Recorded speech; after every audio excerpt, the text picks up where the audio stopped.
Que veut dire immeuble de rapport? Alors, si c'est un sujet qui vous intéresse, je vous invite à rester connecté jusqu'à la fin de cette vidéo. Je vous dis à tout de suite.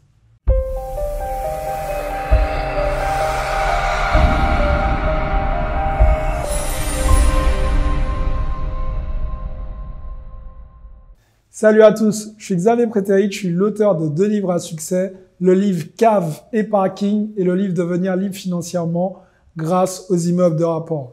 D'ailleurs, à ce sujet, si vous regardez cette vidéo, que vous n'avez pas lu un de ces 2 livres, stop, arrêtez ce que vous faites, cliquez dans la description pour pouvoir lire un de ces 2 livres ou retrouvez-le tout simplement sur Amazon. Maintenant, nous allons voir qu'est-ce que ça signifie, le mot immeuble de rapport.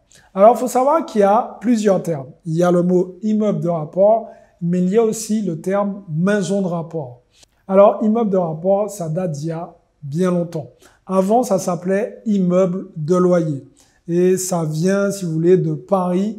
Ce qui s'est passé, c'est qu'il y a quelques mecs, des ouvriers, qui faisaient de la construction et qui se sont dit, bon, attends, là, on est en train de travailler comme des malades, ok, et pourquoi on ne crée pas tout simplement des immeubles, on les met en location et après on génère du cash. Et en fait, quand ils ont compris ça, ils ont commencé à construire des immeubles qui étaient uniquement dédiés à récupérer des loyers. Et ils ont appelé ça immeuble de loyer. À partir de là, ça a tout changé. On a commencé à avoir des immeubles un peu partout. Et l'objectif vraiment de ces immeubles, c'était que les personnes créaient un appartement qui était dédié pour eux et tout le reste était loué et en plus, ils généraient du cash tous les mois. Ils pouvaient vivre tranquille sans forcément aller bosser. Donc, c'est pour ça que ça s'appelait immeuble de loyer.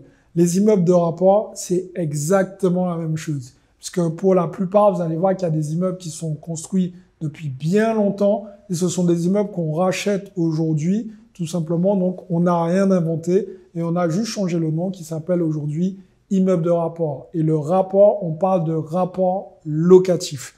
Ok? Donc, en gros, c'est ce qui va vous rapporter de l'argent tous les mois. Bien évidemment, si tu regardes cette vidéo et que tu te poses 1001 questions, quand on fait un investissement immobilier, en tout cas un investissement locatif, il faut qu'il soit rentable. En tout cas, sur cette chaîne. Maintenant, sur les autres chaînes, je ne sais pas, mais ici, ça doit être rentable.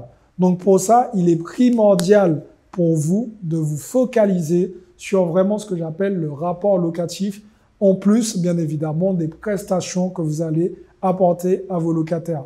Il faut que ce bien vous génère du cash flow positif tous les mois. C'est ce cash flow positif qui va vous permettre d'évoluer, qui va vous permettre d'acheter encore et qui va aussi vous permettre de gagner votre liberté financière.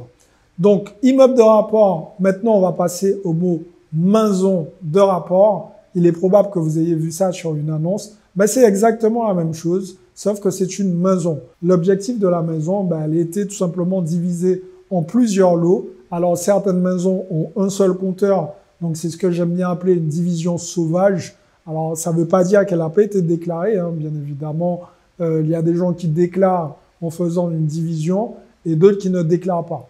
Mais la division, une division bien faite pour moi, c'est quand il y a tous les compteurs, que chacun est autonome.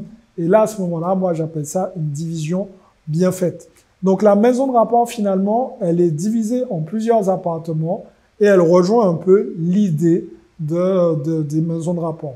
Il y a aussi ce qu'on appelle des lots. Ok, des lots, donc c'est plusieurs maisons qui sont vendues dans le même secteur et on peut aussi appeler ça maison de rapport puisqu'il y a plusieurs maisons qui sont sur le même terrain, par exemple, qui appartiennent au même propriétaire et qui sont vendues ensemble. Donc, c'est à peu près le même rapport locatif qu'on va trouver sur des immeubles de rapport, bien évidemment, si vous achetez au bon prix et si vous achetez des biens de bonne qualité qui valent le coup. Donc, voilà les amis pour la petite définition. Immeuble de rapport, maison de rapport. Donc, ça vient, comme je vous l'ai dit, du premier mot qui était immeuble de loyer. L'objectif pour ces personnes, c'était de tout simplement générer du cash à la fin du mois, sans pour cela se lever tous les matins pour pouvoir générer du cash, donc des revenus passifs. Donc, ça va vraiment de là. J'espère en tout cas que cette vidéo vous a plu. Dites-moi dans les commentaires si vous connaissiez ce truc immeuble de rapport, maison de rapport, immeuble à loyer? Dites-moi tout ça dans les commentaires, on va échanger ensemble. Mettez-moi un like sur cette vidéo si vous avez apprécié cette vidéo. Partagez cette vidéo, ça me permettra d'être mieux référencé sur YouTube et de vous apporter du contenu gratuit au quotidien. Et surtout, je vous invite à cliquer dans la description pour rejoindre la formation immeuble de rentier. L'objectif sera de vous aider à passer au niveau supérieur et surtout vous aider à vous générer vos premiers revenus locatifs. Si vous souhaitez aller plus loin aussi, je vous invite à tout simplement réserver votre appel stratégique et tout ça, c'est dans la description. Pour les autres, pas de mystère les amis, passez à l'action parce que demain, c'est pour les faibles. Ciao tout le monde.